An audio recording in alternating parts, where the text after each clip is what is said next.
Ok. À partir de mes 12 ans, pour moi, Dieu est vraiment, là je me suis dit, je crois vraiment en quelque chose de réel, quelque chose de palpable. Je suis passionné de musique, mais la musique c'est très thérapeutique, c'est limite vital. Ok. Parce que j'ai grave conscience que si jamais je fais pas de la musique, je pense que mentalement et vital, ça peut être très compliqué pour moi. La musique me sauve la vie tous les jours. Après, je dirais que c'est Dieu. Dieu utilise ce moyen pour me sauver la vie, tu vois.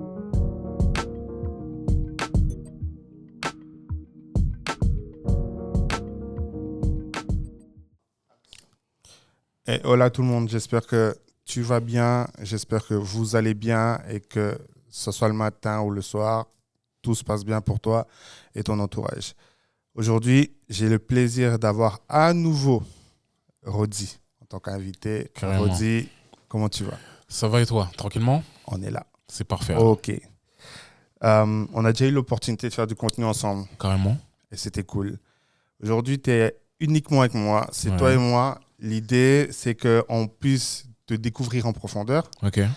Je veux voir jusqu'où on peut aller gratter et savoir qui tu es. Peut-être découvrir des parties de toi que les gens ne connaissent pas. Ouais, ok. Je ne suis pas là pour te dévoiler, te mettre à nu. Bien Moi, sûr. je ne suis pas dans ce délire. Mais pour moi, en tant qu'artiste que tu es, que je suis et que je trouve largement trop sous-coté, voilà, c'est mon avis. Pas de souci. Voilà. Merci. Il y a des choses que les gens doivent voir de toi pour capter plus ta musique. Ok. Je crois fortement que l'artiste est lié à son art par qui il est. Carrément. Alors, première question, qui est Rodi? Rodzi, je suis un jeune. Dis-nous quelque chose qu'on ne sait pas. Que j'ai pas encore dit. Voilà. Qui est Rodzi? Bah déjà, mon vrai nom, je m'appelle Anthony. Ouais. J'ai 27 ans. Je fais de la musique. Je suis passionné de musique, mais la musique, c'est très thérapeutique, c'est limite vital. Ok. Parce que j'ai grave conscience que si jamais je fais pas de la musique, je pense que mentalement et vital, ça peut être très compliqué pour moi. Il y a plein de gens qui ne le savent pas, mais j'ai déjà pensé à mettre fin à mes jours, des choses comme ça. Oh. Et la musique, ça m'a toujours rattrapé. La musique, ça m'a toujours rattrapé, ça m'a permis de m'exprimer. Dans la vraie vie de tous les jours, je suis pas forcément quelqu'un qui parle énormément de moi. Ouais. Mais dans mes sons, je parle énormément de moi. Il y a des gens qui apprennent des choses à travers ma musique et que j'avais pas dit forcément dans la vie où tu parles normalement. Donc, les gens, en fait, je pense que les gens ne captent pas à quel point Dieu a mis la musique. En fait, Dieu utilise la musique pour pouvoir me tenir debout, tu vois. Parce que c'est pas évident. C'est pas évident tous les jours, donc voilà. Ok, Voilà. Cool. Alors, la musique t'a sauvé la vie? Concrètement? Ah, concrètement, la musique m'a sauvé la vie et la musique me sauve la vie tous les jours. Après, je dirais que c'est Dieu. Dieu utilise ce moyen pour me sauver la vie, tu vois. Parce que ma manière, parfois, je parle à Dieu à travers la musique. Donc, c'est Dieu qui m'a sauvé la vie. Je lui laisse toute la gloire parce que toute la gloire lui revient. Ouais. Mais Dieu utilise parfois des moyens dans ta vie pour pouvoir te maintenir en vie, tu vois. Ouais. Et la musique en fait partie, en tout cas pour mon cas. D'accord. Depuis combien de temps t'as donné ta vie à Christ? Je suis né dans une famille chrétienne. Est-ce que ça fait de toi un chrétien? Tout à fait. C'est pour ça que je vais y venir. D'accord. Je suis né dans une famille chrétienne, mais c'est pas parce que tu es né dans une famille chrétienne que tu es forcément chrétien. Yep. Gloire à Dieu, je me suis baptisé. En fait, Dieu a bien fait les choses. Je me suis baptisé 1 an et demi avant que mon père y parte. Parce que pertinemment, je savais, donc je me suis baptisé tôt. Je me suis baptisé, j'avais 12 ans. On est en quelle année là? Là, on est en 2025. Non, mais quand tu t'es baptisé? 12 ans, on est en 2009. Ouais. 2009. Parce que je ressens des choses, c'est j'ai une visite de Dieu clairement dans ma chambre et j'ai capté que Jésus était réel. Et je sais pertinemment que si j'avais pas capté la présence de Dieu à cet âge-là, après la perte de mon père, j'aurais lâché l'affaire. Ok. Parce qu'à cet âge-là, t'es jeune, tu te dis, hey, mon père il est parti, me parle pas de Dieu. Me parle pas de Dieu parce que là je vais me trouver solo, ça va être une galère toute ma vie. Me parle pas de Jésus. Même si j'acceptais Dieu dans mon cœur, c'était des montagnes russes, ça montait, ça descendait. Mais j'ai accepté ma vie chrétienne, là, à partir de ce moment-là, en fait, elle avait clairement changé. J'étais jeune, mais même si j'étais jeune, j'avais conscience que Jésus était mon Seigneur et Sauveur et qu'il était venu sur la croix pour mes péchés, tu vois. Ouais. Donc, 2009. 2009. Et dans quel environnement t'as grandi, du coup? Comment était ton environnement J'ai grandi dans un environnement super sain. Mon père était aimant, ma mère était aimante. Ouais. J'ai jamais manqué de rien. Même si dès que mon père est parti, c'était compliqué parfois. Mais j'ai jamais manqué de rien. Dieu a clairement fait grâce. Il y a des moments où c'était compliqué financièrement parce que ma mère, 4 enfants, j'aurais 4 enfants, t'es toute seule, moi à 13 ans, je touche pas forcément d'argent. Donc il y a des moments où c'était un peu dur et on avait besoin d'aide et tout, des choses comme ça. Mais on n'a jamais manqué de rien. Dieu a toujours fait grâce. J'ai vécu pas dans un environnement toxique. J'ai grandi dans un environnement super sain, archi sain, aimant. On allait à l'église tous les dimanches. Ok. J'ai vécu dans un événement, dans un environnement chrétien. Franchement, ça se passait plutôt bien. C'est devenu toxique légèrement dès que mon père il est parti parce que c'était compliqué. Et je dirais pas que c'est devenu toxique, c'est devenu compliqué. Parce que c'était pas toxique, on était toujours dans l'amour, on était toujours en Christ. On priait énormément ensemble, mais juste c'était compliqué parce que de vivre sans son père, c'est compliqué. C'est compliqué d'être là, t'as 13 ans, t'as 14 ans, t'as 15 ans, tu dois être là pour ton petit frère, pour ta petite sœur. Tu dois être là pour tes petites sœurs, tu dois être là pour ta mère, parce que ta mère, tu vois souvent ta mère pleurer. Et pour un homme, je sais pas si c'est pour tout le monde, mais pour un homme, de voir sa mère pleurer, c'est très compliqué. Ouais, ça, je suis... C'est tu vois ta mère pleurer limite tous les soirs et tout, c'est pesant, c'est très très très pesant. Et ça joue un rôle sur toi parce que tu dis qu'est-ce que je peux faire, mais tu as un âge où tu peux pas faire grand-chose. Donc tu commences à dire ah ouais, faut que je fasse ceci, faut que je fasse cela, tu commences à prendre des choses sur tes épaules qui sont pas forcément bonnes. Ouais. Donc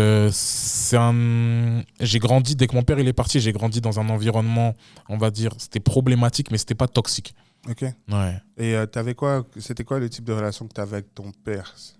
Avec mon père, mon père voulait te faire moi un homme. Je pense que mon père a vite capté qu'il allait partir tôt. Je sais pas, j'ai jamais été dans la peau de quelqu'un qui sait quand il va partir, mais avec le temps, je remarque qu'il y a des choses que mon père faisait. Par exemple, des fois, il me réveillait tôt le matin pour aller faire du sport. Ou il me réveillait tôt le matin pour faire des travaux, des choses que je ne comprenais pas. J'avais 10 ans, j'avais 11 ans, je ne comprenais pas. Je disais, mais comment ça? Je suis dans mon lit, il me réveille tôt le matin et tout. Mon père faisait du basket. Il a fait du basket à un bon niveau, jusqu'en Pro A, je crois. Pro B en France. Et moi aussi, je faisais du basket. Et je voyais que mon père, il était grave avec moi en mode compétition et tout. Vraiment comme le projet Mbappé un peu, tu vois. Et on allait aux entraînements, 3 entraînements par semaine. Et je voyais que mon père était vraiment comme si, en fait, il voulait passer plein de moments avec moi. Ouais. Comme s'il savait que il allait pas pouvoir faire ça toute sa vie, tu vois. Okay. Donc, mais moi, à cet âge-là, je comprenais pas. Je me disais, en fait, j'avais le sentiment que mon père était sur mon dos et que mon père voulait pas me lâcher. Et je regrette un peu parce que j'avais ce sentiment j'étais relou un peu avec mon père. Je disais, papa, t'es relou. Papa, c'est bon, c'est tranquille. Tu réalisais pas en fait que... je réalisais pas que mon père allait partir comme ça du jour au lendemain. Genre, pour moi, c'est impossible. Genre, pour lui, en fait, tu réalisais pas que pour lui, il te ça. donne de l'amour. Exactement. Non, je le réalisais pas. Je l'ai réalisé dès qu'il est parti. Dès qu'il est parti, j'ai réalisé que peut-être que lui, il avait capté quelque chose parce que mon père était proche de Dieu. Ouais. Peut-être que lui avait capté quelque chose. Et lui, sa manière, si tu peux pas dire à ton fils qui a 12 ans, mon enfant, je vais partir. Moi, ma mission sur Terre, elle est terminée. Tu peux pas dire ça à ton enfant. Donc, sa manière de me donner de l'amour, c'était d'être sur mon dos, d'être super sévère avec moi. Mon père était très sévère. Je suis l'enfant qui a pris le plus de coups. Et pourtant, j'étais pas un enfant très turbulent. C'est l'enfant aîné. Mais j'étais l'aîné, exactement. C'est l'aîné. L'enfant qui a pris plus de coups, l'enfant où il y a le plus d'incompréhension. Je faisais des choses, par exemple, des fois ma petite sœur faisait les mêmes choses que moi. J'étais pas logé à la même enseigne. C'était pas logé à la même exactement, enseigne. Parce que j'étais le grand et parce que je devais montrer l'exemple. Mais je pense que surtout, avec le recul, c'est que mon père, il avait capté quelque chose que, gars, la vie c'est compliqué. Moi, je vais pas être là longtemps. Donc, faut que tu apprennes plein de choses et rapidement, tu vois. Okay. Mais sinon, mon père, c'est l'homme le plus incroyable que j'ai connu sur cette terre. Tu vois. Est-ce que ton père est une de tes plus grosses influences? Totalement, c'est encore ma plus grosse influence à l'heure actuelle. Okay. Je connais pas d'homme comme mon père, tu vois. Waouh. L'environnement à l'extérieur, les potes, l'école, là où tu as grandi, tu nous viens de Massy. Je suis né à Massy, ouais. Mais j'ai grandi dans un petit village dans le 91 Sud qui s'appelle La Forêt-le-Roi. Ouais. C'est un petit village chez Dourdan, pour ceux qui connaissent, c'est la fin du RERC. D'accord. Ouais, j'ai grandi ça. Après, j'ai déménagé. Enfin, avant, j'habite aux Ulysses. Avant d'habiter à La Forêt-le-Roi, j'habite aux Ulysses. C'est pas bien réputé, les Ulysses. Ouais, c'est la cahier, mais je suis parti très tôt, genre moi de 3-4 ans. Mon père, il voulait pas justement qu'on grandisse dans cet environnement qui était assez toxique. Il nous a sorti de la rapidos. Donc il nous a sorti, exactement, de la cahier, comme on peut dire. Donc on a après pavillon, zone pavillonnaire et tout, genre en mode champ, grand jardin, tout ça et tout. Tu vois. Mon père, il avait des poules et tout, tu vois. Wow. Mon père, il était très là-dedans, tu vois. Ouais, et après là moi maintenant j'habite tout ça, maintenant j'habite à Morangis, c'est collé à Massy, je suis retourné là où je suis né, quoi. Okay. Donc voilà, mais j'ai grandi dans un environnement très très bien, franchement, c'était cool. Et du coup l'influence de dehors, l'influence de dehors, pas vraiment en réalité. Comme je t'ai dit, genre mon père est parti, j'avais 13 ans. Et moi, après, c'est devenu un choc émotionnel. J'avais pas tellement d'amis. J'avais des potes au collège, au lycée, comme ça. Mais dès qu'on m'invitait aux soirées, j'étais pas forcément le gars à vouloir aller en soirée parce que j'avais pas la tête à ça. Ah ouais? Dès que j'allais aux anniversaires de temps en temps. Franchement, je suis pas un gars qui a eu beaucoup d'amis. On peut croire que je suis quelqu'un de super sociable. Mais je suis pas un gars qui a eu énormément d'amis. J'avais un pote, je l'ai toujours, même si on s'est un peu perdu de vue. C'était un pote, j'ai grandi avec lui, c'était un pote de l'église, c'était le fils du pasteur. Le fils du pasteur, on est né à 5 jours d'intervalle. Ok. Exactement. Donc pour moi, je dis on est né sous la même étoile. Ouais. C'est un gars qui m'a suivi. On s'est suivi énormément. Après, comme j'ai changé d'église, donc on s'est un peu perdu de vue. Lui, il a fait sa vie, je fais ma vie. On se voit de temps en temps parce qu'on fait du foot des fois ensemble le week-end. Ouais. Mais c'est plus comme avant. Mais c'était, ouais, je peux dire que c'était mon meilleur ami. Ça l'est plus forcément maintenant parce que juste, on a pris des chemins pas opposés, mais on a pris des chemins différents. Donc on se voit plus trop, on vit des choses, on se raconte plus trop nos vies. Ouais. Donc voilà, mais sinon c'est toujours un gars que je porte dans mon cœur. Mais j'ai pas eu énormément d'amis ou même j'ai pas eu le temps d'être super influencé par les gens de l'extérieur ou pas. Tu vois, j'ai pas eu le temps parce que mon père il est parti et j'ai pas le temps pour ça. Tu vois. Et tout cet environnement externe, parce que tu me dis que 12 ans, tu te fais baptiser, c'est-à-dire que tu as donné ta vie très jeune à Christ. Ah oui, bien sûr, tout à fait. Aujourd'hui, tu as quel âge, tu me rappelles? 27. 27 ans, ouais. Waouh, donc ça fait un bout de temps que tu es dans la foi. Tout à fait.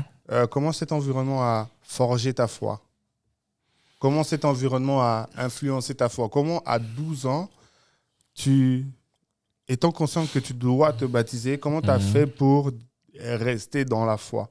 Et comment ça s'est passé pour toi? Parce que je me dis, 12 ans, t'es jeune. T'es jeune, mais t'es dans un âge où tu es censé te rechercher. Tu commences à voir des choses et te poser des questions. Comme je t'ai dit, genre en mode à cet âge-là, c'est mon père. Enfin, j'avais déjà vu que il y avait déjà des symptômes et tout de la maladie de mon père et tout. Donc je grandissais pas comme les autres enfants. C'est un enfant qui grandit dans un environnement où ton père il est malade, tu réfléchis différemment, tu vois. Donc j'étais largement plus mature que pour les jeunes garçons de mon âge, tu vois. Et je sais pertinemment que si à cet âge-là, je m'étais pas fait baptiser, et je l'ai vu auparavant, parce qu'en fait, le fait de me faire baptiser, le fait de vraiment donner ma vie à Dieu, m'a permis de tenir le coup après. Wow. Parce que si jamais j'avais pas donné ma vie à Dieu à ce moment-là, moi, me parlez pas d'église après. Franchement, me parlez pas d'église parce que j'aurais pas vraiment fait cette rencontre avec Jésus. J'aurais encore dit, Jésus, c'est le Dieu de mes parents, tu vois. Jésus, c'est là, mes parents, ils vont à l'église le dimanche, j'ai mes potes et tout, c'est cool. Mais le fait vraiment d'avoir eu cette rencontre avec Jésus avant la mort de mon père m'a permis de tenir le coup parce que je me suis dit, Jésus, c'est vraiment réel. Et que sans Jésus, je suis mort. Sans Jésus, je suis vraiment mort. Et genre, j'aurais grandi comme un gars frustré parce que son père il est parti et de l'incompréhension, et j'aurais clairement lâché la main de Christ. Je dis pas que depuis que j'ai donné ma vie à Christ, forcément il y a eu des hauts et des bas parce que j'ai grandi là-dedans aussi, tu vois. J'ai pris conscience que Jésus était réel, j'ai eu la visite de Jésus vraiment dans ma chambre et j'ai vraiment ressenti son amour. Donc tu reconnais vraiment Jésus comme ton Seigneur et Sauveur, mais sauf que tu as 12 ans donc tu es en train de grandir, donc il y a des choses que tu vois qu'après, tu vois. Donc même le baptême du Saint-Esprit, tu vois, le baptême du Saint-Esprit, le parler en langue, ça je l'ai eu après mon baptême. Parce que même si Jésus m'a visité, le baptême du Saint-Esprit, je ne l'ai pas reçu parce que Jésus m'a visité, tu vois. Donc, il y a des choses. Je pense que chaque relation avec Dieu est différente. Il y a des gens qui reçoivent le baptême du Saint-Esprit qui se baptisent 10 ans après. Il y a des gens qui se baptisent qui reçoivent le baptême du Saint-Esprit 5 ans après. Il y a des gens qui vont juger, qui vont dire qu'il y a un ordre. Moi, je ne pense pas qu'il y a d'ordre. Je pense que Dieu fait comme il veut avec chaque personne. Et que surtout, Dieu s'adapte à chaque personne, tu vois. Dieu s'adapte, il dit, OK, lui, il a besoin de ça maintenant. Et lui, il a besoin de ça après, tu vois. Donc en soi, on peut même prendre le cas des apôtres, tout simplement, c'est biblique. Les apôtres traînaient avec Jésus, ils côtoyaient Jésus tout le temps, H24. Et pourtant, le baptême du Saint-Esprit, ils l'ont reçu que quand Jésus est parti. Tu vois, c'est à partir de ce moment-là qu'ils ont commencé à parler en langue. C'est à partir de ce moment-là qu'ils ont eu les dons de l'esprit, tu vois. Et voilà, c'est à partir de ce moment-là que Paul, genre en mode, on touchait sa tunique, on pouvait être guéri, des choses comme ça. Ça s'est passé après le départ de Jésus. Et pourtant, ils ont traîné avec Jésus pendant pas mal de temps, tu vois. Donc voilà, j'ai grandi dans la foi, j'ai eu mes hauts, j'ai eu mes bas. Je pense que la vie chrétienne, c'est des hauts et des bas. Parce que souvent, on dit, c'est que des hauts, des hauts, des hauts. Non, je trouve que dans la vie chrétienne, il y a pas mal de bas. Mais justement, dans ces bas, on a la lumière pour justement aller vers cette hauteur, tu vois. Sur 10, tu évalues à combien c'est la difficulté à rester dans la foi depuis tes 12 ans? Ah, mais 8 sur 10. 8 sur 10. 8 sur 10, la difficulté de rester dans la foi. Moi, je trouve que c'est super compliqué de rester chrétien. Archi compliqué. Après, c'est peut-être mon cas et les gens ils vont pas forcément comprendre. Mais de rester chrétien dans ce monde-là. Tu pars des 12 ans, je trouve ça super dur. Les tentations, elles sont dingues. Après, il n'y a aucune tentation que Jésus n'ait pas surmontée, tu vois. Mais les tentations, elles sont dingues. Des fois, dans l'église, elles manquent d'amour de fou. Les gens, ils te comprennent pas. Les gens à l'extérieur, ils te comprennent. Les gens à l'extérieur, des fois, ils donnent plus d'amour que les gens dans l'église. Toi, tu dois aimer ton prochain comme toi-même, alors qu'à l'extérieur, vas-y, ton prochain, t'es pas obligé de le calculer. Genre, le combat contre la chair, c'est vraiment un combat. La vie chrétienne, c'est pas évident. C'est vraiment pas évident. Les gens qui pensent que la vie chrétienne, vas-y, c'est tout simple, c'est tout beau, c'est tout rose. Non, c'est pas vrai, parce que des fois, il y a ta chair, elle a envie de faire des choses. Mais tu sais que c'est pas bon pour toi. Mais des fois, tu les fais, des fois, tu tombes, des fois, tu te relèves. La vie chrétienne, c'est pas évident, mais ça mérite d'être vécu parce que pour moi, c'est la seule chose. Parce que à quoi sert-il de gagner le monde si au final tu perds ton âme? Moi, en vrai, le but c'est d'aller au paradis, le but c'est de terminer auprès de Dieu, tu vois. Ouais. Parce que peu importe les dingueries que tu vas faire, peu importe les conneries que tu vas faire, l'essentiel c'est au final de te rendre compte de ton état de péché, de demander pardon et d'essayer d'avancer. Tu vas tomber, mais c'est de se relever. Il faut toujours que tu te relèves, tu vois. Donc ouais, pour moi, la vie chrétienne, c'est compliqué. C'est compliqué. Mais comme je le répète, ça mérite d'être vécu. Ok. C'est pas un choix à prendre à la légère de dire que bah, vas-y, je vais devenir chrétien, ça va être cool. Devenir chrétien, ça va pas forcément être tout le temps cool, tu vois. Mais même si ça va pas être tout le temps cool, tu as une espérance. Et pour moi, c'est ça le plus important. Mais c'est que tu as cette espérance. À quel moment, pour toi, Dieu est-il devenu réel, du coup? Dans cette difficulté-là? Ah, mais pour moi, Dieu est devenu réel à partir du moment où je l'ai senti dans ma chambre. Parce que pour moi, c'était qu'un personnage. Okay. À partir de mes 12 ans, pour moi, Dieu est vraiment, là, je me suis dit, je crois vraiment en quelque chose de réel, quelque chose de palpable. Donc il y avait une certaine conscience en toi, en fait. Ah oui, mais j'avais une conscience parce que j'ai vraiment vécu une intervention divine, si on peut appeler ça comme ça. J'ai vraiment ressenti qu'il y a quelque chose. Donc, tu vois, c'était plus j'allais à l'église et tout, bah, on chante des cantiques, ça se passe là et tout, ça fait un peu genre en mode comme si on allait au club tous les dimanches et tout. Je vois mes petits potes de l'école du dimanche et vas-y, ça s'arrête là, tu vois. C'est dingue ce que tu me dis, c'est-à-dire qu'à partir de là, t'es 12 ans là, 11-12 ans. Ah oui, j'avais la conscience. J'avais une conscience. Donc du coup, une conscience c'est dur, mais je vais tenir. Ah oui, clairement. Je veux tenir parce que tout à fait. C'est une... Ah oui, non, c'est réel. Et même, avec le temps, je vais être honnête, ma sensibilité au Saint-Esprit, malheureusement, et c'est un peu, tu sais, avec le temps, tu deviens un peu plus aigri, et j'essaie de travailler là-dessus, tu vois. Ouais. Que ma sensibilité au Saint-Esprit, c'est, comment on peut dire ça? Elle est devenue plus légère, parce qu'à l'époque, carrément, le Saint-Esprit, je le sentais largement plus que maintenant, tu vois. Parce que, genre, en mode, il n'y avait pas toutes ces choses qui s'étaient passées, j'étais largement plus jeune, donc j'étais plus, comment on explique ça? J'étais plus sensible. C'est dans la Bible, dès qu'il dit laissez les petits enfants venir à moi, car le royaume des cieux appartient à ceux qui leur ressemblent. Dès que tu es adulte, tu as tous tes problèmes, tu as ceci, tu as les factures à payer. Même genre moi de la vie sur Paris, je trouvais elle est très anxiogène. Tu as plein de trucs qui se passent et tout, tu commences à avoir tes premières peines de cœur et tout. C'est genre il y a plein d'émotions parasites qui viennent parasiter ta sensibilité au Saint-Esprit, que dès que tu es jeune et que tu on va dire pas naïf, mais tu es insouciant, on va dire. Un peu insouciant. Tu es un peu insouciant, ta connexion avec Dieu, elle est plus pure. Tu vois ce que je veux dire? Elle est plus pure et en mode bah vas-y, genre en mode Dieu, t'arrives à le capter très rapidement, tu vois, sans faire carrément c'est comme je trouve que dès que t'es un peu plus jeune, tu peux vite te concentrer un peu plus rapidement, tu vois, vas-y, t'es là, t'es un peu plus calme. Ce que je constate en tout cas, et ce que je vois aussi chez mes enfants, c'est il y a cet aspect de si on reprend l'insouciance ou ce côté où ils se disent bon, il y a ça, puis ils ont cette capacité à très vite passer à autre chose. C'est ça, tout à fait. Tu vois, tout à fait. À très vite passer à autre chose, comme si je ne peux pas le résoudre là, donc je passe à autre chose. C'est ça, je ne sais pas si c'est expert, comment non, bien sûr. Et cet aspect de ça va se gérer, quoi. Sans qu'ils se le disent pour moi, genre, ça. Moi, mon avis sur la chose, c'est dès que tu es enfant, même si on est pécheur, mais sauf que l'impact du péché, t'as pas encore... En fait, plus t'es jeune, plus l'impact du péché, t'as pas encore totalement atteint. Tu vois pas encore comment le monde il est. Voilà. Comment le monde il est méchant, tu vois. Comment genre en mode les gens ils vont te faire des coups bas, ça va être ceci, ça va être cela. Tu vas être énervé contre des personnes et tout parce que t'es jeune, tu vois. T'es jeune et tout, voilà. T'as tes copains et tout. Bah vas-y, lui c'est plus mon copain. Bah vas-y, c'est terminé, tu passes à autre chose et tout, voilà. Yes. T'es largement moins aigri. Donc comme t'es moins aigri, bah Dieu il peut plus agir en toi, tu vois. Yep. Ok. Et avant de passer à un autre chapitre, tu as dit un truc avant qui m'a marqué, c'est tu as dû être mature plus rapidement. Ouais, tout à fait. C'était pas vraiment un choix. Ouais, non, j'avais pas le choix. Est-ce que tu n'as pas peur que ça te rattrape plus tard? Est-ce que tu n'as pas peur que 30 ans, 40 ans, si on parle de la trentaine. Je vois les 30 ans venir, en plus là j'en ai 27. Voilà. Tu vois, des fois je me pose et j'ai le sentiment, je me suis dit, bah tiens, il y a plein de choses que j'ai pas vécues, tu vois. Après, Dieu m'a grave gardé. Hein. Les gens pourraient croire que, vas-y, dès que j'avais 17, 18, 19 ans et tout, c'était la fiesta. J'ai pas vraiment eu le temps de faire ça, tu vois. Dieu m'a grave gardé. Ouais. Mais en soi, c'est possible. Et je demande à Dieu vraiment de me garder, de pas un jour que je pète les plombs et de me dire que tout ce que j'ai manqué, c'est le moment de le rattraper. Ouais. Alors qu'en soi, non. C'est mon témoignage. Ma vie, elle est comme ça. Et si ma vie, elle est comme ça, ça veut dire que j'ai pas manqué de quelque chose, tu vois. Faut pas croire que, comme tu as une vie différente des autres, c'est-à-dire que tu as manqué de quelque chose. Okay. Non, toi, tu devais être construit comme ça. Donc, si tu devais être construit comme ça. Mais après, je suis humain. Donc, je suis humain. Je vais pas te dire que je sens pas le truc arriver. J'espère que ça arrivera pas, tu vois. Et je me dis que normalement, c'est pas censé arriver parce qu'avant, j'ai pas forcément pété les plombs non plus, tu vois. Donc, pourquoi je pèterais les plombs maintenant? Mais après, on ne sait pas de quoi il fait demain. Que Dieu me garde. Que Dieu me garde et que je sois toujours auprès de lui pour faire le moins de bêtises possible, comme on dit. Tu voudrais quoi pour toi Qu'est-ce que tu souhaiterais à tes enfants? Qu'est-ce que tu leur donnerais à tes futurs enfants?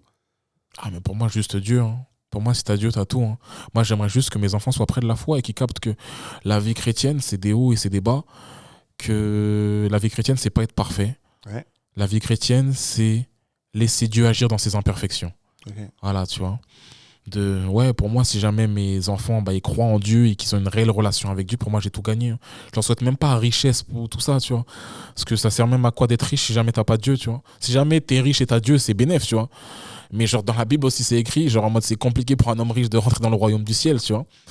Donc, parce que dès que t'es très très riche, t'as l'impression que tu manques de rien. T'as l'impression que t'as besoin de rien, tu vois. Ouais. Parce que tu peux payer toutes tes factures, il n'y a aucun problème. Tu lâches la quicheta et ton problème, il est réglé, tu vois.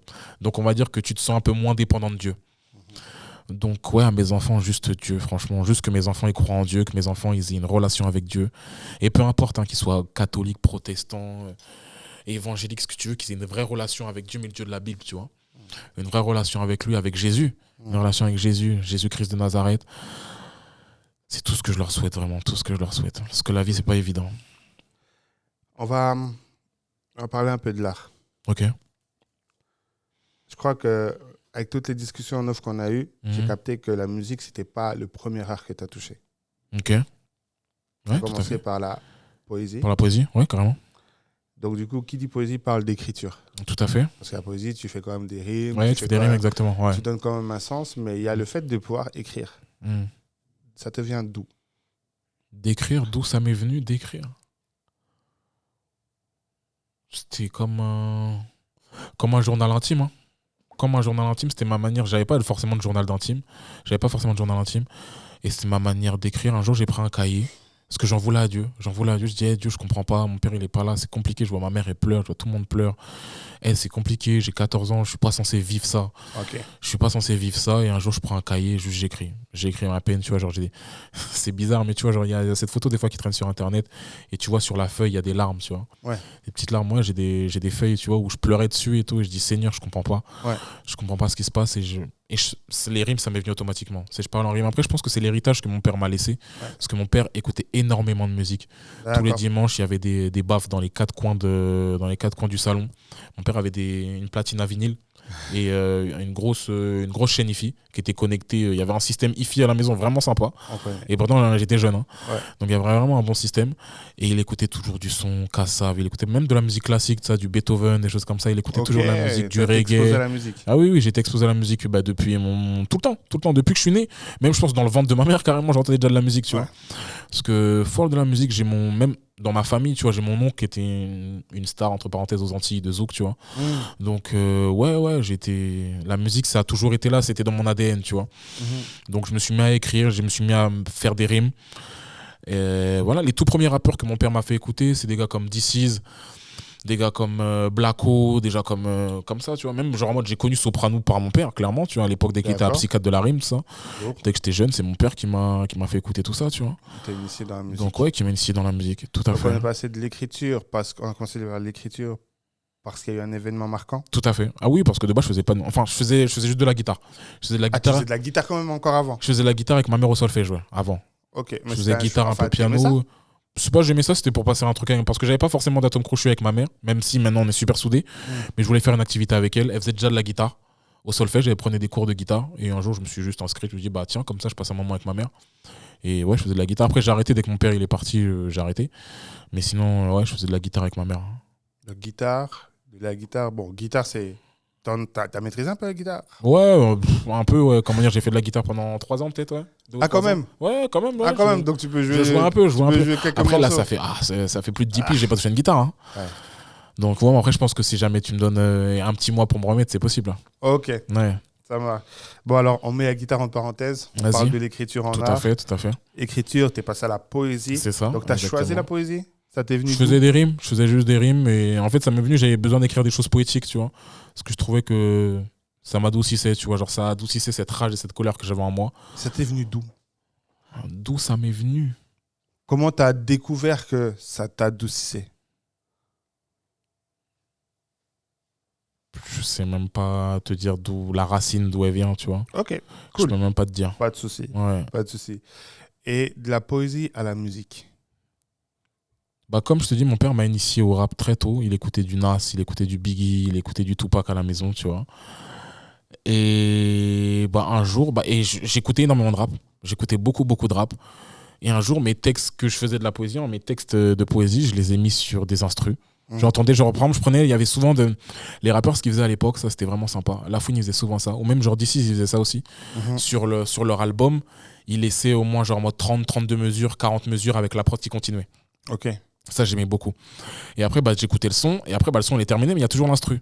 Donc, vas-y, je rappais mes textes sur leur instru et tout. Je disais, ça sonne bien. Ok. Il y a des trucs et tout, c'était sympa. Et après, je me suis mis à rapper. Mais après, je me suis mis à rapper de base au groupe de jeunes. Au groupe de jeunes, donc j'avais, je pense, 15-16 ans, je pense. Ouais. Je me mets à rapper au groupe de jeunes et tout. Des fois, il y a des petites fêtes au groupe de jeunes et tout. Je fais écouter mes textes. Genre, non, c'est sympa, les gens ils kiffent et tout. Ils me disent, ah ouais, et tout, c'est sympa et tout. Tes rimes, ils sont cool et tout. Non. Et surtout, ce que les gens ils aimaient bien, c'est mon énergie. Parce que je trouve que mes textes, ils n'étaient pas tellement ouf à l'époque. Mais les gens aimaient beaucoup mon énergie et ma manière que j'interprétais mes textes. Et surtout, ce qui était retranscrit, c'est que les gens voyaient que je vivais mes textes. Parce que je racontais ce que je vis dans ma chambre, tu vois, ce que je vis au quotidien. Et les gens me disent, ah ouais, il arrive à balancer une émotion. Il arrive à balancer une émotion et il raconte ce qu'il vit, tu vois, c'est bien, tu vois, qu'un jeune, il arrive à s'exprimer comme ça. Et après, je suis passé où je rappais juste au groupe de jeunes. Après, je me suis mis à rapper aux fêtes de l'église, parce qu'il y avait les portes ouvertes. Tous les ans, il y avait 2 portes ouvertes à mon église pour inviter des nouveaux et tout, inviter ta famille qui ne croit pas forcément en Dieu, tu viens. Ouais. Et je rappais là. C'est là mes premières scènes. Mes premières scènes, je rappe ici. C'est là que je fais on va dire mon premier public. Je m'appelais Lil Rodzi à l'époque. Donc, je me mets à rapper là. Exactement. Après, il y a de plus en plus de personnes qui me disent, même mon pasteur qui me dit, hey, c'est sympa, tu devrais faire quelque chose. Il y a la femme du pasteur qui s'appelle Fernanda, big up à elle. Elle chantait. C'était la boss de la chorale un peu, tu vois. Et elle me disait, hey, mais c'est bien ce que tu fais, franchement, c'est cool. Elle m'emmenait et tout. Elle me disait, ouais, tiens, des fois, on revisitait des sons et il y avait une partie rap et tout. Elle me disait de rapper là et tout. Et c'est comme ça. Après, il y a eu un engrenage. Je me suis mis à rapper. J'ai vu que ma musique faisait du bien à certaines personnes. Et je me suis dit, je vais faire ma musique pour ces gens-là, tu vois. Ouais. Parce que de base, c'était mon exutoire, c'était ma manière de parler. Ouais. Et je voyais qu'après, mes textes, ils ont parlé à des gens. Et une fois que mes textes, ils parlent à des gens, ça devient plus ton truc, ça devient notre truc à tous, tu vois. Si on devait dire, Rodzi rap comme, on dirait qui, selon toi? Rodzi rap comme personne, hein. Oh. En vrai de vrai, moi je trouve que j'ai ma manière de rapper.